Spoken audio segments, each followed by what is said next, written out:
Hello everyone, my name is Mrs Kavita Phogat. और आज मैं आपसे एक छोटी सी बात मैं शेयर करना चाहती हूँ कि आपने देखा होगा कि हर घर में कहीं ना कहीं, ज़रूरी नहीं हर किसी के घर में, परंतु ज़्यादातर घरों में आपने देखा होगा कुछ टॉक्सिक पर्सन होते हैं। टॉक्सिक पर्सन कौन होते हैं? टॉक्सिक पर्सन वो होते हैं जिन्हें हम कोई दिक्कत हो या ना हो, परंतु उन्होंने हमें परेशान करना ही करना है। कई वजह हो सकती हैं, घर में कई रिश्तेदार हो सकते हैं। अच्छा, सबसे पहले तो हस्बैंड या वाइफ का रिश्ता भी हो सकता है, या फिर कई बार सास ससुर हो सकते हैं, या फिर देवरानी जेठानी, या फिर कोई देवर। कई प्रकार के रिश्ते होते हैं। कई बार जो लड़के हैं उनके माँ बाप हो सकते हैं, या फिर माँ बाप हैं तो उनका लड़का हो सकता है। इस प्रकार का टॉक्सिक पर्सन जो कि बिना किसी वजह के अपने जो रिलेटिव हैं, जो उसके पास रहने वाले लोग हैं, उनको परेशान करते हैं बिना काम, बिना किसी वजह के।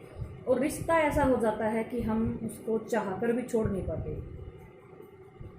कई लोग सोचते हैं कि चलो ऐसा कोई रिश्ता है तो हम क्या तलाक ले लेते हैं, यदि हस्बैंड वाइफ हो तो। पर तलाक जो है इस चीज़ का सॉल्यूशन नहीं है। हाँ, इस लाइफ में आप सॉल्यूशन कर लोगे, दूर भाग जाओगे, उससे कोई दिक्कत नहीं है। नेक्स्ट लाइफ जब भी आप इंसान की होगी आपकी, तो वो इंसान आपके आगे ही मिलेगा। तो ऐसे फिर आप कहोगे कि टॉक्सिक पर्सन है और उसको टॉलरेट भी नहीं कर सकते, हम छोड़ भी नहीं सकते, तो फिर करें क्या?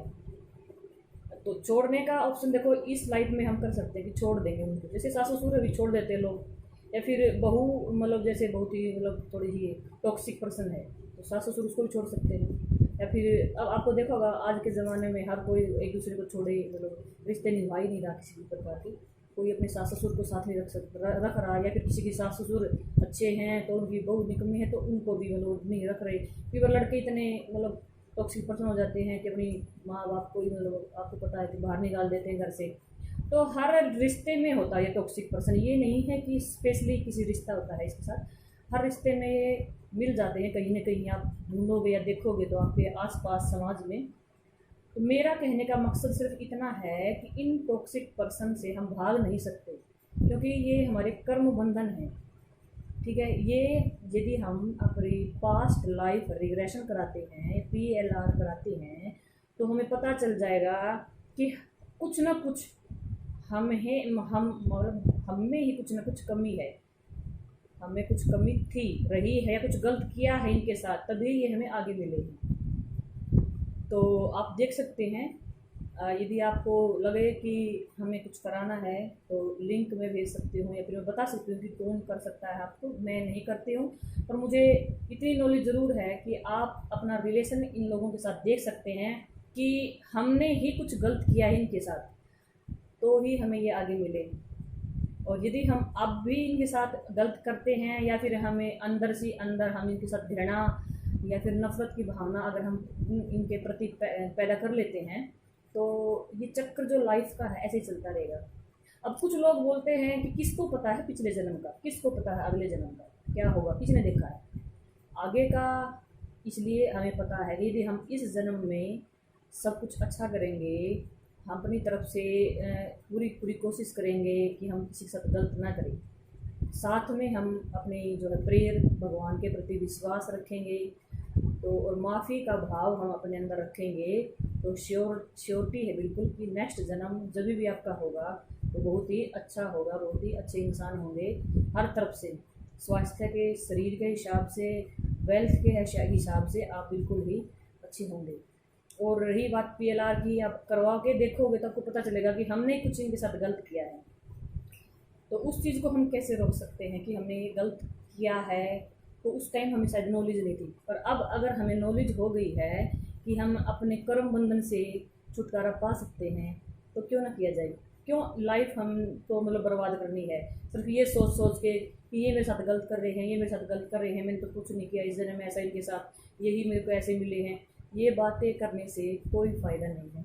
सिर्फ आप क्या कर सकते हैं, छोटी सी बात है, सिर्फ समझ की बात है, और थोड़ी सी अपनी लाइफ में, डेली लाइफ में आपको लाने की बात है।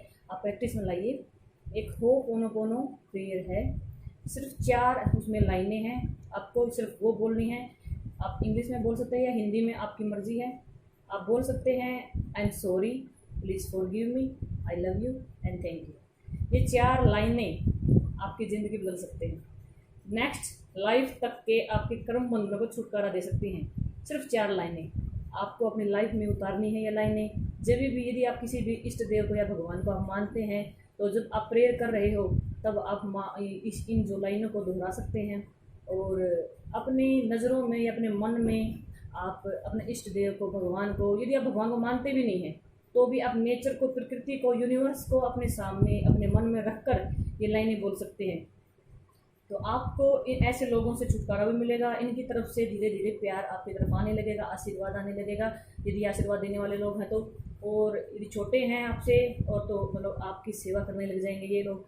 सिर्फ आपको ये 4 लाइनें दोहरानी है। इसको आप इंग्लिश में नहीं तो हिंदी में भी बोल सकते हो। आप कह सकते हो कि हे मेरे परमपिता परमेश्वर, अगर मुझसे कुछ गलती हो गई है, किसी के साथ भी अगर मैंने प्रॉमिस किया या तोड़ा है अब जन्म में या पिछले जन्म में, तो आप मुझे माफ़ कीजिए। मुझे इसके लिए मैं आपका बड़ा धन्यवादी रहूँगा। आप सिर्फ हिंदी में भी ऐसे वर्ड बोल सकते हैं। और यदि मैं मतलब मुझे नॉलेज नहीं है, पहले भी नहीं थी, पर अब मुझे पता है तो मैं आपसे माफ़ी मांग रहा हूँ। आपसे भी, यूनिवर्स से भी, ब्रह्मांड से भी, नेचर से भी और उन इंसानों से भी जिसके साथ हमने कुछ गलत किया है और हमें पता नहीं है, और वो लोग अब हमारे साथ गलत कर रहे हैं तो हमने भी उनको माफ़ कर दिया है।